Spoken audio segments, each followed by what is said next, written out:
ပြန်တော့ရှာတယ်တော့ဒီလိုလိုချင်တာလေးတစ်ခုရှိနေရတော့ဆရာတော်ကပြောတယ်တတိထားတော့လိုချင်တာတွေရနေအောင်မယ်နော်တတိထားဆိုတော့လိုချင်တယ်မကောင်းဘူးရတယ်လည်းမကောင်းဘူးနော်ငါဘာလို့လိုချင်လဲဆိုတော့ကျွန်တော်ကိုတတိထားမှဖြစ်တယ်နော်ရတာကလည်းဒီမှာကျိုးကျဆုတ်ထားလို့ဖြစ်နေတယ်ဒုက္ခအကြီးရောက်တော့အဲ့လိုကိုယ်စိတ်ကမှဖြစ်တဲ့ကိလေသာတော်တွေကိုကြီးကြီးပြီးပြီးပြီးနေနေကြားလို့သွားကြားတဲ့အခါကျတော့တခါတည်းမှာလုံးဝဘာကင်းလုံးဝဆိုတာကတကယ်လို့လုံးဝအေးအမွေးတော့မရှိတယ်လောကကင်းတဲ့အခါမှာကြွားတယ်နော်လုံးဝဒေါသကင်းနေတယ်လုံးဝမာနလည်းကင်းနေလုံးဝဣဒ္ဓရစိယလည်းမရှိဘူးခိနာမိတ်ဆိုတဲ့ထိုင်နိုင်မှုလည်းမရှိဘူးဩဒိသကုက္ကုတ္တဆိုတဲ့ပြည့်လည်မှုဘူလောင်နောင်ရရတာကင်းဖြစ်တာလည်းမရှိဘူးနော်ဝိသိကိစ္စဆိုတဲ့ဒီမတ္တရဆိုတဲ့လည်းမရှိဘူးဒါပေမဲ့မရှိဘူးတရားကိုကြာအထုတ်လို့ဆိုရင်အဲ့ဒါမျိုးကြုံမှုကြမှာအဲ့လိုဘာတွေးမှမရှိဘဲနဲ့ကြည်နေအေးချမ်းပြီးတော့တန့်ရှင်းနေတဲ့စိတ်ကလေးဖြစ်ပါတယ်နော်ဖြစ်တဲ့ကအဲ့ဒီစိတ်ကိုကြည်ပြီးတော့အေးချမ်းလိုက်တာချမ်းသာလိုက်တာကောင်းလိုက်တာသဘောကြီးကြနော်ဒီစိတ်ကပြောင်းတော့လောကတော့ဖြစ်တယ်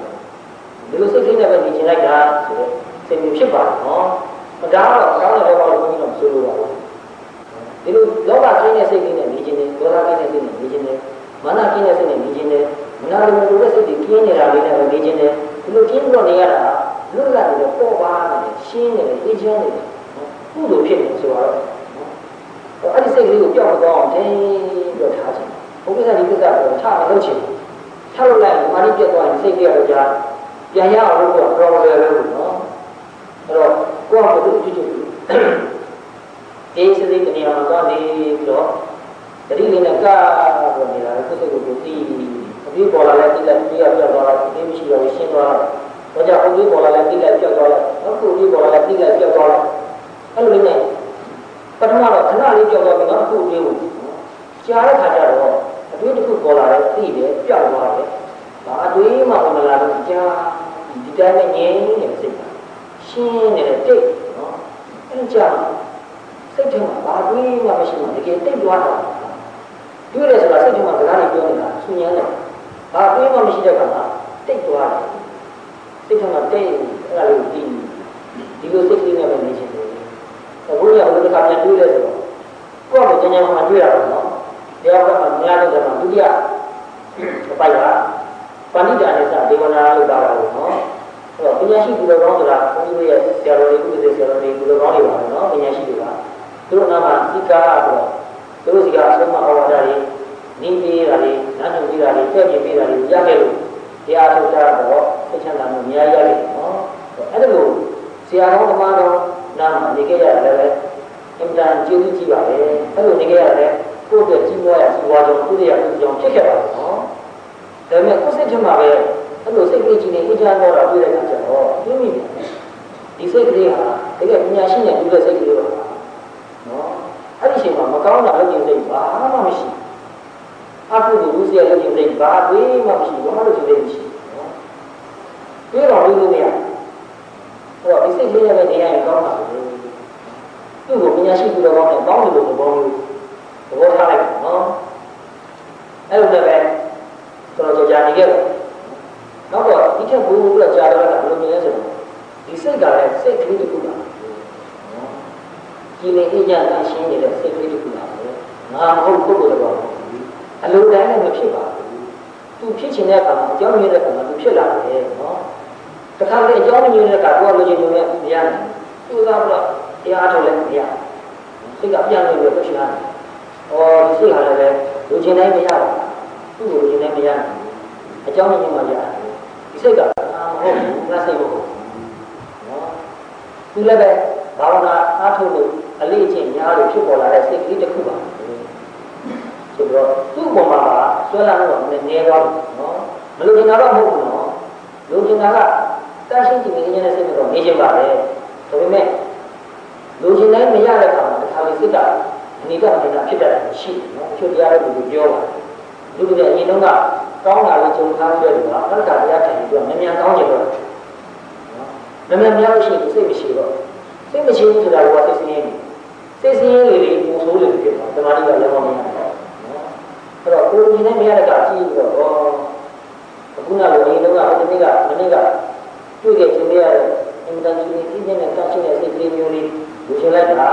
ပေမဲ့အခုထိုင်ရတဲ့ကြာပြီးတော့ကြာပြီးမရသေးပါဘူးတွေးပြီးတော့ပြန်လိုက်နေရတယ်ဒီလိုမျိုးရေးကြည့်တာကတော့သူ့စတဲ့အောင်ပေါ့ဘူးအားထုတ်လို့ပဲဥပမာဆိုတော့ဘာဖြစ်လဲဥပမာဆိုတော့လူကျင်တဲ့စိတ်တွေဖြစ်နေတယ်နော်အခုလူကျင်တာကဘုကံဘုံအာယုံလူကျင်တာမဟုတ်ဘူးနော်အဲ့ဒီကျင်တဲ့စိတ်တွေကိုလူကျင်နေတယ်အဲ့ဒီစိတ်လေးဖြစ်နေတယ်အဲ့ဒီစိတ်ကလေးကိုပဲကြည့်လူကျင်တဲ့စိတ်လေးဖြစ်နေတယ်ကြည့်ရင်သိရင်နဲ့အဲ့ဒီလူကျင်တဲ့စိတ်လေးကပြောက်သွားတော့ဘာဖြစ်သွားလဲကျင်တဲ့စိတ်ကအလိုလိုရတယ်သူ့ကိုရောက်လာတယ်မန္တရာလို့လို့မရဘူးနော်ဖြစ်နေတာကိုကြည့်နေအဲ့ဒီဖြစ်နေတဲ့အခြားအတွေးတွေလုံးဝပြတ်သွားတဲ့အခါမှာအင်းကြီးအချင်းနဲ့တန့်ရှင်းတဲ့စိတ်ကအလိုလိုရောက်လာနော်အဲ့ဒါကိုသဘောပေါက်အဲ့ဒါလည်းသဘောပေါက်ပြီးတော့တရားတော်ကိုပြောသွားတယ်ဖြစ်အောင်လုပ်မယူတော့ဘူးဖြစ်နေတာကိုပဲထီထီမိမိစူးစူးဆက်ဆက်သိနေအောင်ပဲနေတော့ဆိုတော့ဘယ်လိုသဘောပေါက်လဲဆိုတော့တရားတော်ဆိုတာဖြစ်အောင်လုပ်တာလည်းမဟုတ်ဘူးမဖြစ်အောင်တားနေတာလည်းမဟုတ်ဘူးဘာလို့တာလဲဆိုတော့ဖြစ်တာကိုသိနေတာလို့အဲ့ဒါသဘောပေါက်လိုက်နော်အမှန်တန်ရှင်းတော့အိမ်တော့ဖြစ်အောင်လုပ်တယ်လို့ထင်တာနော်တကယ်တော့ဆိုသဘောပေါက်လိုက်တာလည်းတရားထုတ်တယ်ဆိုတာဖြစ်အောင်လုပ်တာလည်းမဟုတ်ဘူးမဖြစ်အောင်တားတာလည်းမဟုတ်ပါဘူးဖြစ်နေတာကိုသိအောင်လုပ်တာကောင်းတဲ့စိတ်ဖြစ်နေလဲသိတယ်မကောင်းတဲ့စိတ်ဖြစ်လဲသိတယ်နော်ကာမဂုဏ်အာယုစက်တရားဖြစ်နေနော်ကောင်းတာလေးစားခြင်းနဲ့စိတ်ဖြစ်လို့သိတယ်တရားထုလို့ကောင်းတဲ့ဘုရားလေးကိုပြန်လို့ခြင်းနဲ့စိတ်မျိုးဖြစ်နေလဲပဲသိအဲ့ဒါကိုသိရင်နဲ့အဲ့ဒီလူကျင်တာလေးအကုန်လုံးပြောက်သွားတဲ့ခါမှာအေးချမ်းတဲ့စိတ်ဖြစ်လာနော်အဲ့ဒီအေးချမ်းတဲ့စိတ်နဲ့နေတဲ့လုံးမှာထင်ရှားတဲ့အာယုတစ်ခုပေါ်လာတယ်အလိုလိုမြင်ပြီးသားဖြစ်တယ်တမန်ကပြသပြီးတော့မကြည့်ရဘူးနော်စိတ်ကရှင်းသွားပြီနော်အခုဒီနေရာကိုစိတ်ဖြူစွတ်နေအောင်လုပ်ထားလိုက်ဆိုရင်အဲ့ဒီမှာပိုးကောင်မဲမဲလေးတွေကလာနားလို့ရှိရင်လည်းနေရမှာပေါ့နော်နောက်ခါကဖြူနေတာတန့်ရှင်းနေတာတန့်ရှင်းတဲ့နေရာမှာတခုလာအများကြီးလာချင်နေရတာနော်အဲ့လိုပဲစိတ်ကြည်ငြိမ်အေးချမ်းလို့ကြည်ငြိမ်နိုင်ရှင်းနေတဲ့ခါမှာဘာအာယုပေါ်လာအဲ့ဒီပေါ်လာတဲ့အာယုကိုသိပြီးသားဖြစ်တယ်ရှုမှတ်ပြီးသားဖြစ်သွားတယ်သိခြင်းလည်းပဲသူ့အကူပြောက်သွားတရားပေါ်လာလို့နော်အနိစ္စကရှာတော့ကြည့်နေတယ်လို့တော့ဒီတိုင်းစိတ်ကလေးကြည့်ပြီးတော့မယ်တုတ်လည်းတခုပေါ်လာတယ်ပြောက်သွားနောက်တစ်ခုပေါ်လာတယ်ပြောက်သွားနောက်တစ်ခုပေါ်လာတယ်ပြောက်သွားတော့သိရင်ချက်ချင်းကိုပြောက်သွားအဲ့တော့ဘုန်းကြီးကစူးစမ်းနေတဲ့ဝါဒကတော့တခုပေါ်လာလို့ရှိရင်ကြည့်ကျင်သေးတယ်ကြည့်ကျင်နေတော့ဒါလည်းပြောရလဲဆိုတော့နေပါအောင်လို့ကြားရနော်လောဘစိတ်ဖြစ်လာရင်ခဏလေးပေါ့ကြည့်ကျင်လို့ထူးဆန်းအောင်နော်ဆိုတော့ထူးဆန်းတဲ့လောဘစိတ်အမှန်တန်ပရိမာယာများတယ်အမှန်တန်လက်စားတဲ့မင်းတို့ဘုံအမျိုးမျိုးဆိုတဲ့ရှိုးနဲ့တူတယ်ဘာလို့လဲခေါ်တာနော်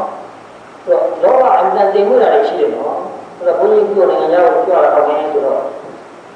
ခီးမတော်ခင်မှာကိုယ့်ရဲ့ဆရာတော်တွေတော့ဘယ်တော့နော်ဆရာတော်တွေအများကြီးရှိတော့ဒီဘာလေးတော့ဘယ်တော့ပြီးတော့ခီးရှိသွားတော့ဗျာငညာကိုကြောက်တော့ဗျာဒါကြောင့်ဆရာတော်တွေလာတော့ပါဗျာပါတော်ရဲ့ကိုယ်မှာပါတဲ့စီးပွားလေးတွေလည်းပြီးတာဘယ်တော့ကြာမယ်ဘယ်တော့ပြန်လာမယ်ကိုယ်ဆရာတော်ကတော့ရိုးသေးသေးရှောက်ထားရတယ်ပြီးပြီးမှသွားရတယ်နော်ဒါကြိုက်လို့မှကြီးဆိုတော့ပြောရင်တုံးပြီးပါလေအဲ့လိုပဲသဘောထားသွားကြရှိသွားတာကတော့ပြောရမယ်ကျွန်တော်လည်းတော့သွားကြတယ်အသေးကျွန်တော်လည်းသွားကြရှိတယ်ဒီကိစ္စပြီးတော့ကြာပြန်လာတယ်အခုဘုန်းကြီးကမှပြန်ရတယ်ပဲတော့ရှောက်အောင်ပဲပြီးတော့ပြန်ရပါဦးနော်ကိုလေးစားရမယ်ကိုရှိရတယ်နော်အဲ့တော့အဲ့လိုဘုန်းကြီးရဲ့ဆရာတော်တွေသွားတော့ပြီးတော့ပြီးသွားမှလို့ပါရှောက်ဘုန်းကြီးရဲ့ဆရာတော်ကပြောတယ်မတိခါတော့တဲ့ငင်ရဝဒနာပြုလို့သွားတယ်ဆိုတော့ကိုယ်ဘုံရှိဖို့ဆိုတာလေးပါနေအောင်မယ်ကိုယ်ဘုံရှိဖို့ဆိုရင်အဲ့ဒါဖြစ်သွားလို့လောဘပါတော့နော်အဲ့ဒါလည်းလောဘပဲနော်နာမလုံးနေတယ်နာမသိတယ်နာမတက်တယ်နာမပြောတတ်တယ်နာမဟောတတ်တယ်ဆိုတော့စိတ်ကိုဖြစ်နေရင်မာနဖြစ်နေတယ်နော်အမှန်တန်တင်မှုတဲ့ခိတိကသဘောလည်းပါနော်အမှန်တန်တဲ့စားတဲ့ဒီတစ်ခုကိုမြင်ပြီးတော့အကုန်လုံးမြင်သွားပြီဆိုရင်သူကနောက်ထပ်အမျိုးမျိုးလာဘူးအမှန်တန်တင်မှုတာတွေလာအောင်မယ်နော်အကျ ချမ်းသာလောဘတွေရှိလို့အမှန်တန်တင်မှုတဲ့လောဘတွေရှိတယ်နော်အထူးတန်းတူရဲ့အခါမှာကိုလူတော်များသိအောင်ပြောချင်အဲ့လည်းပဲလောဘတစ်မျိုးပဲနော်အခုတော့ကိုယ်စီအကြီးကြီးဖြစ်တဲ့လောဘတော့မဆိုးလို့ပါဘူးနော်ငါလူတော်လေးတော့ဘူတိပေးထားအောင်ဖြစ်ဂုံလေးတော့ပြင်နေတာဂုံပြီးဆောင်လက်မလေးတွေပါလေးတွေပြောချင်တာပဲနော်တော့အဲ့ဒါလည်းလောဘပဲချက်ချင်းပေးရမလို့ဆိုလို့နော်ဖြစ်တဲ့အခါကြည့်ပါသူတို့ဖြစ်နေတော့မလွတ်လပ်ဘူးကိုကကုသိုလ်ကောင်းမှုတစ်ခုလုပ်ပြီးတဲ့ခါမှာတော့ကိုလုပ်တာကိုများသိစီခြင်းလေးတယ်ဆိုရင်စိတ်ကမလွတ်လပ်ဘူးမအေးချမ်းသေးဘူးသိအောင်လုပ်ရအောင်ပြောရအောင်အဲ့လိုနဲ့ပဲနော်ဒီတရားတွေအထုပ်ပြီးတော့နေရတဲ့ခါမှာကိုရည်မင်္ဂလာတုတ်ပြန်ဖတ်တယ်အရင်ကနားရတာနောက်နားရတာမတူတော့နော်ကိုယ်ကတိမ်ဝေးပြီးတော့နည်းနည်းတဲ့ဒီလေးစဉ်းစားမိနော်အဲ့တော့ကိုယ်စိတ်ထဲမှာဖြစ်နေတဲ့ကုသိုလ်စိတ်တွေကကိုယ့်ရဲ့မိတ်ဆွေကောင်းတွေပါနော်သူတို့တော့မိတ်ဆွေတွေအတိမတ်ပြီးတော့ပေါင်းအောင်နော်ဒီဘုန်းကြီးရဲ့တောက်လို့ရှိနေတယ်တတိဆိုတဲ့နေအိမ်ဒီနေ့ကမှဖတ်ဖို့လည်းရှိသလားရှိပါတယ်ဟုတ်ပြီနော်အဲ့ဒီတတိဆိုတဲ့နေအိမ်ထဲမှာစပိုက်လေးတစ်ပိုက်က